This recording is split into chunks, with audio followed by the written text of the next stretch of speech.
I don't know who made the decision to keep the medical center where it is. I suspect it was Bill Danforth. He had been head of the medical center before he was chancellor of Washington University. I think once he personally made that decision, he probably convinced the powers that be on his board to make a commitment to stay there. And I'm sure there were people who said, oh, we ought to go out to Frontenac or Chesterfield or someplace and buy, 200 acres out there. We can build a whole new medical center out there. It'll be a lot cheaper. And I suspect it was Bill who said, no, we're not going to abandon the city. And once that decision was made, we had the opportunity that was given to us because Dick Roloff was hired to help put that together. And that was a very smart move because he had a business and real estate experience that could be used for that.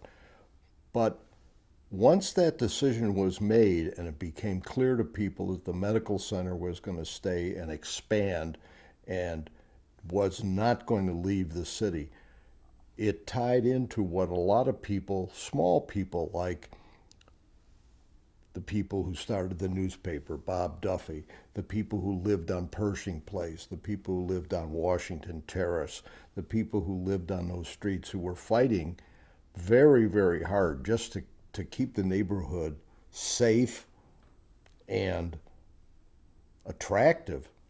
And they were having a hard time raising the money just to keep the assessments going and keeping that done. Once that got started and people were convinced, they also created this network of people like Max Starkloff and his wife wanting to come to have their office in the Central West End. Well, Max's brother-in-law was Steve Saller.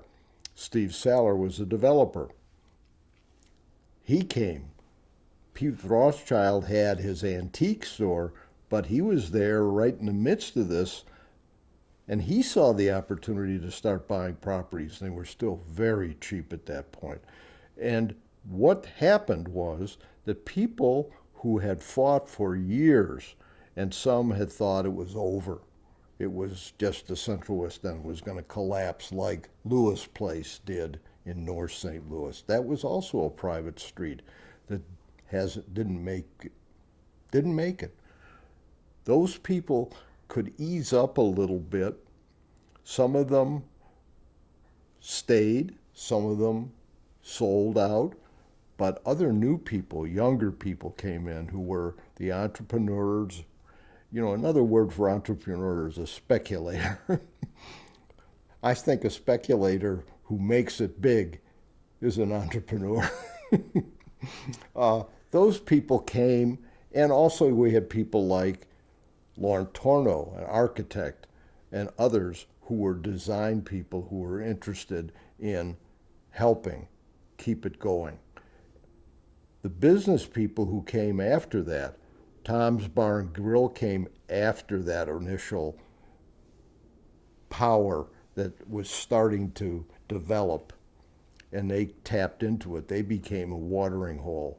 Herb Balaban, the same thing. Those people all tapped into what was there, and it was hanging tenuously by these fibers almost, these veins, if you will, of commitment that people had. Now, as we move forward into Forest Park Forever, the people who started Forest Park Forever, which has been a beneficiary of the medical center and is funded partially by the medical center, they are a major contributor to the revitalization of the park, and the institutions, the art museum, the zoo, the science center, and all that. Those people hooked into this existing fibrous, tenuous neighborhood and benefited from the fact that the medical center was not going to go away. Then you get the individual doctors, researchers, etc., many of whom who live in apartments when they start. They sort of like St. Louis. They decide to stay here. They buy homes. They get married. They have children. New City School develops out of that same